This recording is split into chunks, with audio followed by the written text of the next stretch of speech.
right, so we're going to look at angle constructions today, and the first one that we're going to do is we're going to copy an angle that's given to us. So the two things that you need is you need either a ruler or the edge of a protractor, something straight. Edge of a folder, a binder, that works, just something straight. And then you need your compass. So we're going to copy this angle first. The first part of copying an angle is just making the first side. So I'm going to make this bottom side just down here. You do not have to orient it the same direction. You could turn it if you wanted to, but it's usually easy just to kind of make it the same. So I just made a segment like this with a straight edge. Huh? Does it have to be the exact same length? No, it does not have to be the exact same length. These angles, that's a good question. Remember, angles technically have arrows on the end, so you can extend them out or shorten them. So this does not have to be the same length. You want it to be at least as long as what this side is down here. Okay, grab one from the back. You're just going to have to grab an extra. I don't have any extra lead. Okay, so your compass has two parts. It has what I call the pivot, which is just a metal sharp point, and then we have the lead, okay, or the pencil if you're using the kind that still has a pencil in it. What you're going to do is you're going to set your compass so that the pivot, the part that's going to turn, is on the vertex of your angle, that corner. And you need the lead to be where if I make an arc like this, it will cross both sides of the angle. And then you can go ahead and do that. So you might have to adjust it in or out depending on how your your compass is set. But we want to make it so that we can make an arc that crosses both of these sides of the angle. Okay? Take a moment and make that arc, and then you want to keep your compass at that same distance, and you're going to copy that arc down here. And for good measure, you might make it a little bit longer just to make sure that you have at least this much. So that's all you're doing for this? No. Oh, We're not done. Shh. Listen. All right, so we've copied this arc, and then what we're going to do is we're going to adjust our compass, and mine takes a second because I'm not used to this new compass that I have. We're going to adjust it in so that we're going to measure the distance between here and here. So I'll explain what I'm doing, and then you might be a little faster than me. It isn't tightening up. Hang on. This one you have to turn the little wheel about 1,000 times because it's supposed to be precise. All right, so I'm almost there. I want it to see where these two intersections are. I want it to be that distance, and we're going to copy that distance. I'm almost there. Sorry, my compass is interesting to use. Okay, almost there. One more turn. All right, so if I do this, I went a little too far. You want to make a swipe, put your pivot down here on this intersection and make a swipe to see that you have actually measured the distance between here and here. So what we're measuring is how fat the angle is where the arc crosses both sides. And then we can take that down here and put the pivot down on this intersection point and sweep this through, and we just copied how fat the angle is. And then this point right here can be connected down here to the vertex using a ruler, some sort of straight edge, and we will have copied our angle. Now, can anybody tell me how I could check to make sure that this is the same angle? You could measure it with You could measure it. You could measure it with the protractor. So I'm going to try that really quick since I have my protractor out. If you don't have one, that's okay. Just watch. So I didn't need extended. I'd have to extend this out to measure, which is important. So I'm going to extend that side out and just look. You don't have to have one.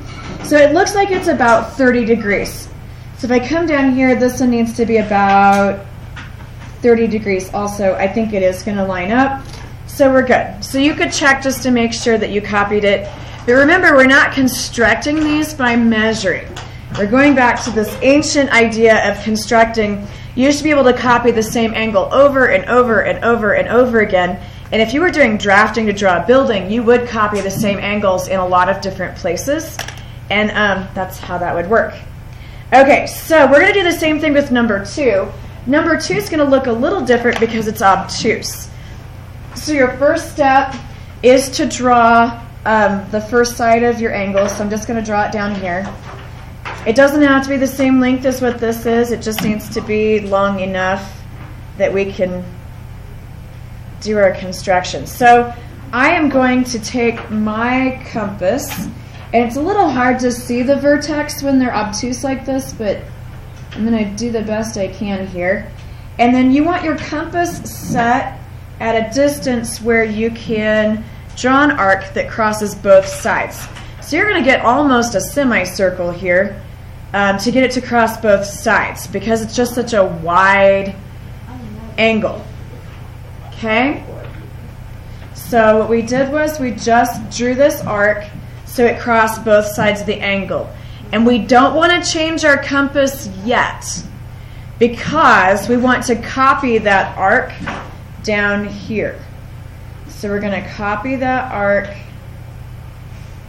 down here. And if you want to go ahead and make it practically a half circle, you can, because it almost is anyway. So I just made it a little bit longer for good measure. And then, this is going to take me a minute, but I'm going to put the pivot on the right side over here because that's the point that I already have. And I'm going to adjust my compass out until it is the width of that angle from this point to this point. I went a little too far. I got excited. So I'm going to tighten that back up just a little bit. Okay. So I'm using this to measure how fat this angle is just at this point. And for good measure, you can make a swipe through there just to make sure it's in about the right place. If you're using one of those plastic compasses, know that they're not always super precise, but as long as it's close and I can see all of your markings that you're doing this the right way, it'll be fine. Okay, so we're going to take this distance and we're going to copy it down here. So you put your pivot over here and copy that over here. So now I have an intersection point right here that I can connect with the other side of my angle. Yep, it's all about that intersection point. And then it connects back to here. So that's copying the angle. So there's basically 3 steps. You draw the first side, you make the arc up here and down here, and then you measure how fat it is. That's how I think of these as 3 steps. Okay? So a little bit more complicated than what we did yesterday, but it's only 3 main steps. What we're going to do next is we're going to construct the bisector of each angle. And what I just realized that we should have started with is putting that in on our vocabulary list. So let's turn back in our notebooks really quick to page 28 in our notebook right now. And we need to write in what an angle bisector is because we're getting ready to make one. So we did segment bisector yesterday. We're going to do angle bisector today. So the angle bisector is a line or part of a line that divides an angle in half. So a line that divides an angle in half. So get the definition down. I drew an arrow so I'd remember to do this and then I forgot at the beginning, but that's okay. So it's a line that divides an angle in half. And we'll draw little pictures. So draw an angle.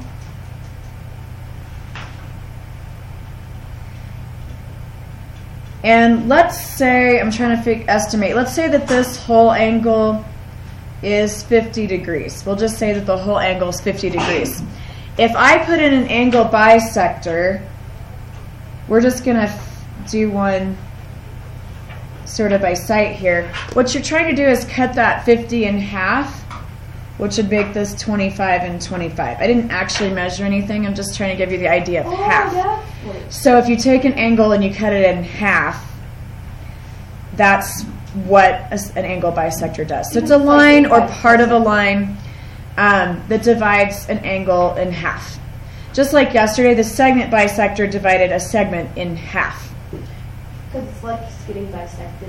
Yeah, it is related to the word dissect, but it's bisect. Bi means two, so you're cutting it into two pieces. So bi means two, sector means you're cutting. So basically cutting into two pieces is what that would mean if we go back to, I think it's Greek. I don't have a lot of Greek, so I'm not going to try to interpret that too much. All right, so I like bisecting angles. I think it's my absolute favorite construction. I'm not sure why. I just like it. It's a little bit like bisecting segments yesterday, but it's a little bit different. So your steps are going to be different, and I find that students sometimes have a hard time remembering the steps for copying an angle and bisecting an angle. So when you're done, you want to make sure reading the directions that I do what it said. Did I copy the angle or did I cut the angle in half? You have to really ask yourself. So we're going to cut these angles in half. So the first one is an acute angle. Your compass can be set pretty much anywhere between here and here. We just need to start by making an arc that crosses both sides. Okay, so that is a step that we used from copying an angle, but it was not the first step, and that we're not going to do the same thing with it. Okay, so when you do that, there are two intersection points. There's one on the top and one on the bottom.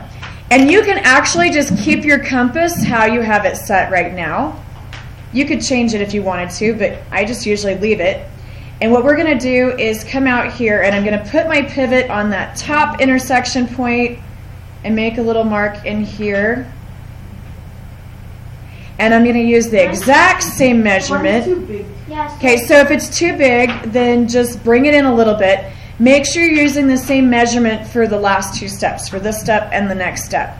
So if you need to, you can bring that in a little bit. If you were way out here to start with, it might be a little too far. And actually, if you're coming out here towards 4, it's not a huge deal. Okay, so we're making this mark here. And then we're going to use the exact same measurement from that bottom intersection point, and we're going to make a swipe like that, and it should make an X. X marks the spot. So this is the point that if I connect it back to the vertex, we'll divide the angle in half. Because whenever you divide an angle in half, it has to go all the way back to the vertex. And you can even go through the vertex if you want. And if we look at this, it looks like it's actually divided it in half if you did it correctly. How did you do that? I can see why this is your favorite thing. This is my favorite thing. So just to check, I could actually check all of the angles in this if I wanted to. So I could go back and measure the original angle, which looks like it's about 25. So half would be about 12-ish, 12 and a half. And this one looks like it's 12, and if I move it up, that looks like it's about 12. So you can actually check and just make sure that you actually divided it in half. You can also just use a little bit of common sense and go, does it look like it cut it in half? Do these look like they're equal pieces? Because this angle and this angle should be equal. Okay? It is kind of cool. And I want you guys to, if you were doing this to actually draft plans for a building, you'd go back and get rid of all these extra marks and just leave the line down the middle. But I'm going to tell you that for what we're doing, I want you to leave all of these marks. Because what I'm grading is just the process. If your compass isn't super great and it slips a little bit and it's not perfect, but I can see that you did everything right, it'll be okay. All right, so let's go ahead and look at number 4. Okay? It's just going to be a little bit different because it is an obtuse angle. So I'm going to move my compass in a little bit just to make this not quite such a big arc. So is everybody ready for number 4? Okay. So we're going to put the pivot, just the pointy metal thing or plastic thing, depending on what you have, on the vertex. That's the corner. And then you're going to swipe the pencil or lead, depending on what you have, around. And you want to keep pressure on this part of the compass. Another trick that people have told me, if your compass moves a lot, keep the compass still and move the paper instead. A lot of people enjoy that more, just because it seems to work better. Okay, so this is interesting. You could actually use the same measurements. On mine, that's going to make the X inside the angle. That's fine. But if you want to make it out here so it looks like the other one, at this point you can adjust it out a little bit. So sometimes you can use the same measurement all the way through. Sometimes you want to change it. I'm just going to move mine out. So this will look like the last one, so hopefully it will not be super confusing. All right, so I moved mine out so that it'll be out here a little bit. And I have my two intersection points. I have the left one and the right one, the way that this angle is set up. So I'm starting with the right one. I'm putting the pivot, the little pointy thing, on this intersection point, and I'm going to swipe out here, just like that. And this distance needs to be the same as this distance. That's what's going to make it half. If you don't have the same distances from the left and the right, it will not come out half. So I use the same distances. I make a swipe. We now have an X out there that marks the spot where that intersection point is. And we connect that back to the vertex, and that will cut our angle in half. So if we look at it, these do look like equal pieces.